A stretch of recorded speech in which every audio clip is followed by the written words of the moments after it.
कपिल फौजी ने जो भी बाइट दी है वो बच्चा है, उसको पता नहीं था ना, वो अपनी वो पीठ थपथपा। सर एक काफी अच्छे खासे टाइम तक आपके धरने का जो संचालन है वो उन्होंने किया, एक बच्चे के हाथ में थोड़े ना आप दे दें। बहुत बढ़िया बात है, आपको समझ में आए। मैं आपने मेरे को काटती करने पे मजबूर कर रहे हो, मैं काटती नहीं करना चाहता। कपिल फौजी अभी आया है, कितना टाइम हुआ, मेरे को 30 साल हो गए। इन हमारी फौज के अंदर इन शोषणकर्ताओं ने आत्मा को मार दिया। इन आत्माओं को, मुर्दा आत्माओं को जिंदा करने के लिए 30 साल से संघर्ष कर रहे हैं आए तब से, और किसानों के बेटे हैं। हम जब पलट के आएंगे और जब हम दिल्ली में बड़ा प्रदर्शन करेंगे तो यहाँ नहीं करेंगे, और पलट के आएंगे तो हमारे पिता तुल्य किसान भी हमारे साथ होंगे और मजदूर भी हमारे साथ होंगे। बयान उनकी बौखलाहट है, उनको होश ही नहीं है, ये उनकी बौखलाहट बोल रही है। वो सरकार का एक हिस्सा है तो है, उनमें बौखलाहट तो बौखलाए हुए हैं। सेना के अफसर बौखलाए हुए हैं, अलूल जलूल बयान दे रहे हैं, उन्हें पता ही नहीं है। वो सम्मान चाहते हैं। अफसर अपना स्टेटस की बात कर रहा है तो अफसर को ये पता नहीं है कि जब जवान के स्टेटस का वो ख्याल नहीं रखेंगे तो जवान उनके स्टेटस का ख्याल रखेंगे। मकसद है गांव गांव ढाणी ढाणी तक जवानों तक पहुंचा जाए, हर जवान को बिंदु वाइज समझाया जाए कि हमारी ये तो पेंशन है और हमारे को मिलनी इतनी चाहिए, यहाँ यहाँ ये कमियां हैं, क्योंकि सबको पता ही नहीं है। जब उनको पता चलेगा। नमस्कार, मैं हूं प्रतीक चौधरी और आप देख रहे हैं संवाद वाला। यहाँ पर जंतर मंतर पर जो देश के पूर्व सैनिक हैं उन्हें 90 दिन का समय हो गया, जबकि ये लोग यहाँ पर लगातार जो अपना धरना है वो दे रहे हैं। सर दिन 90 दिन का हो गया है, लेकिन सरकार ने 90 कदम भी आपकी तरफ नहीं रखे हैं, कारण क्या है? सर प्रदीप जी, पहले तो मैं आपका बहुत बहुत अभिनंदन करता हूँ, स्वागत करता हूँ। 90 दिन हो गए, सरकार अंदर तो खलबली मची हुई है सरकार के, और लेकिन वो अपनी खलबली जाहिर नहीं कर रही है। कुछ ये सरकार हठधर्मी भी है। सर आप खलबली की बात कर रहे हैं कि सरकार के अंदर खलबली मची हुई है, वो खलबली दिखाई तो दे नहीं रही है ना? तो अगर आपका फर्क पड़ता 90 दिन में तो सरकार ज्यादा नहीं है, अपने एक चौकीदार तो आपके पास भेज देती। चौकीदार तो बहुत सारे हैं सरकार के पास, ये बात तो आप भी जानते हो। नहीं, सरकार के पास चौकीदार नहीं है, कोई चौकीदार तो हम है, सरकार के पास चौकीदार का। सब याद करो 2019 से के चुनाव से 1 महीने पहले का वो वाकया, जबकि एक जो भारतीय जनता पार्टी का कार्यकर्ता भी था वो चौकीदार था। उन चौकीदारों में से एक तो आ जाता। कहने से चौकीदार थोड़ी हो जाता है। इसमें तो चोर हैं।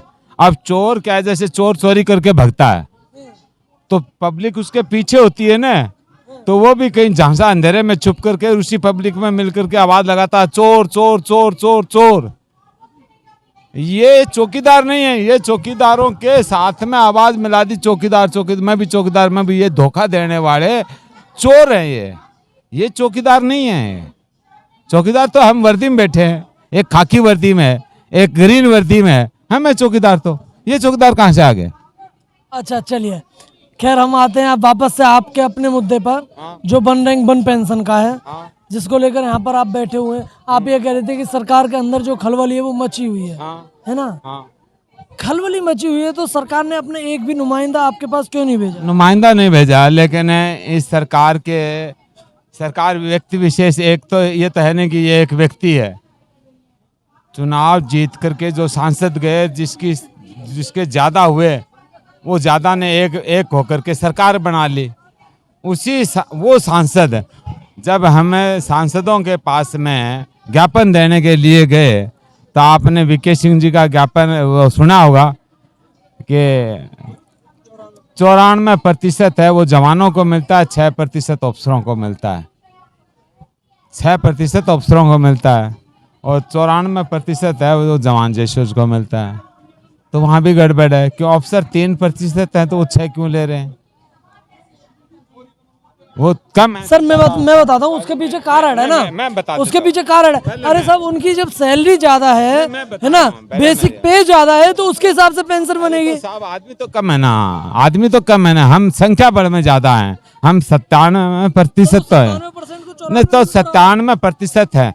अभी हमारा संख्या बल तो ज्यादा है ना, वो कम है, इसीलिए तो तनख्वाह वो उनकी ज्यादा है। लेकिन हम तो 97% होकर के भी हमारे पास में कम है। अब वो रही दूसरी बात कि ये उनका बयान है, ये बयान उनकी बौखलाहट है, उनको होश ही नहीं है, ये उनकी बौखलाहट बोल रही है। वो सरकार का एक हिस्सा है तो है, उनमें बौखलाहट तो बौखलाए हुए हैं, सेना के अफसर बौखलाए हुए हैं, अलूल जलूल बयान दे रहे हैं, उन्हें पता ही नहीं है, वो सम्मान चाहते हैं। अफसर अपना स्टेटस की बात कर रहा है, तो अफसर को ये पता नहीं है कि जब जवान के स्टेटस का वो ख्याल नहीं रखेंगे तो जवान उनके स्टेटस का ख्याल रखेंगे। जवानों से ही तो है उनकी गरिमा। अब वो जवानों की गरिमा का ख्याल नहीं रखेंगे, एक शिक्षा अधिकारी है, वो शिक्षकों का ख्याल नहीं रखेगा तो वो शिक्षक अधिकारी सम्मान पालेगा क्या? जवानों की गरिमा का वो ख्याल रखते तो रिटायरमेंट के ऑन ड्यूटी तो सम्मान देता ही देता है, वो रिटायरमेंट के बाद भी सम्मान देता। आज अफसरों को सम्मान मिल जाएगा, स्टेटस तो मिट्टी में मिला पड़ा है, क्योंकि राखत है रखोपत है, सम्मान वो देना नहीं जानते, वो तो हवा में चलते हैं, सिर्फ ये सोचते हैं कि हमारा स्टेटस है।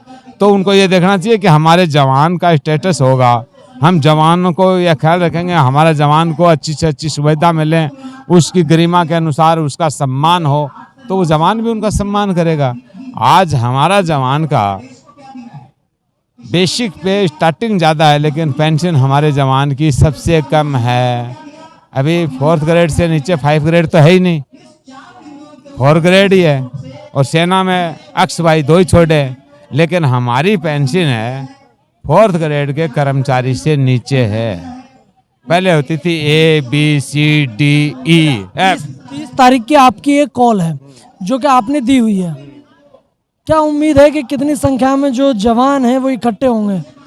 30 तारीख की हमारी कॉल का 30 तारीख जो 30 मई का हमारी कॉल का मकसद है गांव गांव ढाणी ढाणी तक जवानों तक पहुंचा जाए, हर जवान को बिंदु वाइज समझाया जाए कि हमारी ये तो पेंशन है और हमारे को मिलनी इतनी चाहिए, यहाँ ये कमियां हैं, क्योंकि सबको पता ही नहीं है। जब उनको पता चलेगा वो यहाँ तक नहीं आ सकते, कई जिला हेडक्वार्टर तक नहीं आ सकते, कोई तहसील हेडक्वार्टर तक भी आने में असमर्थ होते हैं। तो जहाँ बड़े गांव हैं, किसी गांव में 200 सैनिक हैं, वो गांव में इकट्ठे होकर के एक रैली करेंगे, बातचीत करेंगे, और कोई बड़ा तहसील हेडक्वार्टर है वहाँ हजारों की संख्या में इकट्ठे होंगे, जिला हेडक्वार्टर पे इकट्ठा होंगे, तो ये गांव गांव ढाणी ढाणी तक आवाज पहुंचाने के लिए सरकार के साथ में आपका जो आंख मिचौली का खेल है, देखिए कि जो डिस्ट्रिक्ट हेडक्वार्टर्स हैं वहां पर आप लोग बार बार कॉल देते हैं, कभी गांव में दे देते हैं, कभी तहसील।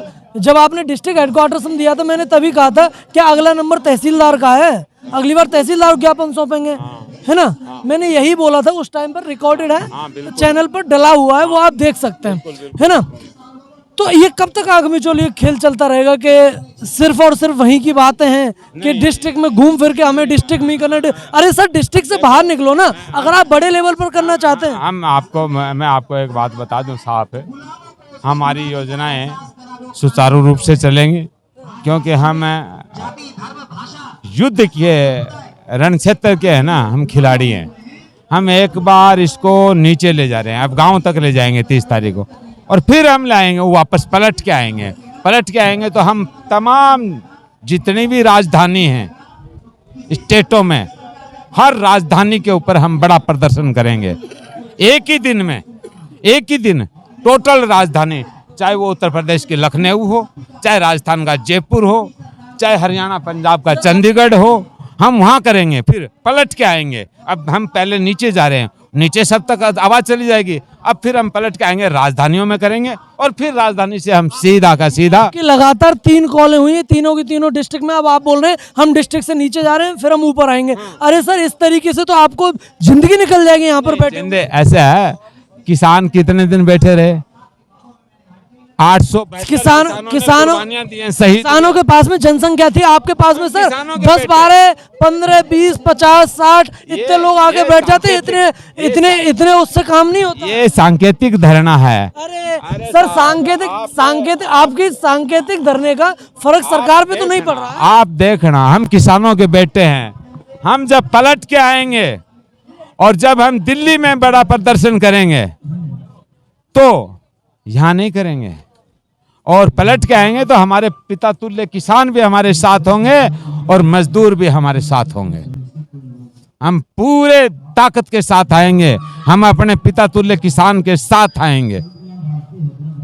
किसानों की आप बात कर रहे हैं, फिर बात वही है ना कि जो है क्या, जो आप यहाँ पर जवान और जेसीओ जितने भी बैठे हुए हैं, है ना, तमाम मांगों को लेकर बैठे हुए हैं, चाहे वो विधवा पेंशन हो, एमएसपी हो, या फिर जो वन रैंक वन पेंशन हो, उसमें जो तमाम जो विसंगतियां हैं अधिकारियों और जो जवानों के बीच में, जो रिवीजन के बाद में जो उपजी हैं, उनको लेकर बैठे हुए हैं, है ना।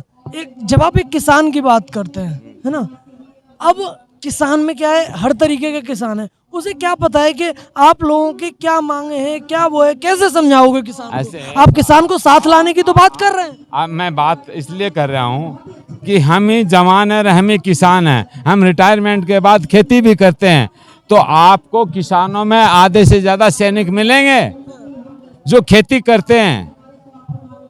आने के वो फौज में नौकरी करके आया 15 साल, पहले 15 साल कर रहे थे, और किसी का प्रमोशन हो गया तो किसी ने 20 साल की, किसी ने 24 साल की, किसी ने 28 साल की, लेकिन अंडर 45 साल के अंदर अंदर आ गए। 45 साल के बाद में और सर्विस में 60 साल के बाद आते हैं, उसके बाद वो खेत खलियान में काम करते हैं। हम जवानी नहीं हैं, रिटायरमेंट के बाद हम किसान भी हैं, तीनों मौसमों की मार झेल के अन्न पैदा करने वाले हैं। आप कह रहे हैं जवान भी है और किसान भी है, सभी लोग मिलकर इसके बाद में जो आपका धरना होगा उसमें सभी मिलकर करेंगे। तो इससे क्या सवाल उठता है कि जो मतलब आप लोग उतने सक्षम नहीं है कि अपनी बात को सुनवा सके, जब आपके साथ में उतना पूर्व सैनिक नहीं है, इसीलिए तो आपको किसानों की जरूरत। ऐसे बात है, हमारे पूर्व सैनिक है। आपके जो सारे के सारे जो करता धरता है ना, करता धरता का मतलब ये कि जो पहले दिन से जो जुड़े हुए हैं, कपिल फौजी से मेरी बात हो रही थी, उन्होंने बोला कि अभी तो हमारे साथ में 1 से 1.5 लाख पूर्व सैनिक है। अरे साहब, 28 लाख पूर्व सैनिक है, 1.5 लाख ही आप लोगों के साथ हैं, आप 28 लाख के हकों की बात कैसे कर सकते हैं? कपिल फौजी ने जो भी बाइट दी है वो बच्चा है, उसको पता नहीं था, वो अपनी वो पीठ से पता। सर, एक काफी अच्छे खासे टाइम तक आपके धरने का जो संचालन है वो उन्होंने किया, एक बच्चे के हाथ में थोड़े ना आप दे दें। बहुत बढ़िया बात है, आपको समझ में आए। मैं आपने मेरे को काटती करने पे मजबूर कर रहे हो, मैं काटती नहीं करना चाहता। कपिल फौजी अभी आया, कितना टाइम हुआ? मेरे को 30 साल हो गए। इन हमारी फौज के अंदर इन शोषणकर्ताओं ने आत्मा को मार दिया। इन आत्माओं को, मुर्दा आत्माओं को जिंदा करने के लिए 30 साल से संघर्ष कर रहा हूँ, आया तब से, और ऑन ड्यूटी था तब भी करता था। मैंने हमेशा गलत बात का विरोध किया है, चाहे ऑन ड्यूटी था तब भी किया है। मैंने सेवादारी करके नहीं आया हूँ मैं फौज में, मैं झाड़ू पोछा करके नहीं आया हूँ फौज में, मैंने कोई ट्रेनिंग छोड़ी नहीं। टारगेट में गोली मारने की औकात आज भी रखता हूँ, आवाज पे गोली मार दूंगा। हाँ, आज भी चाहे मेरे को कम दिखता है, लेकिन आप जो बोलोगे उस बोर्ड के जो उर्दू के अंदर शब्द लिखे हुए ना, उसके छोटे छोटे नुक्ते हैं, उस नुक्ते के मैं से राउंड निकाल दूंगा। अच्छा, अब कब तक और आप लोग बैठेंगे? देखिए 3 महीने का समय कोई छोटा समय नहीं है, एक लंबा समय आपको यहाँ पर हो गया है, कब तक और बैठेंगे? हम तब तक संघर्ष करेंगे जब तक हमारे हक नहीं ले ले, चाहे सरकार बदली हो जाए, चाहे ये सरकार चली जाए, नहीं आ जाए, हमारा संघर्ष रहे। हमारा संघर्ष जब तक जारी रहेगा जब तक हम हमारा हक नहीं ले लेंगे। ये दिमाग में अगर किसी सरकार के संचालकों के गर्मी है तो वो निकाल दें, और हम भीख मांग के लेने वाले नहीं हैं, हम लड़के लेंगे, छीन के लेने वाले हैं। चलिए, धन्यवाद।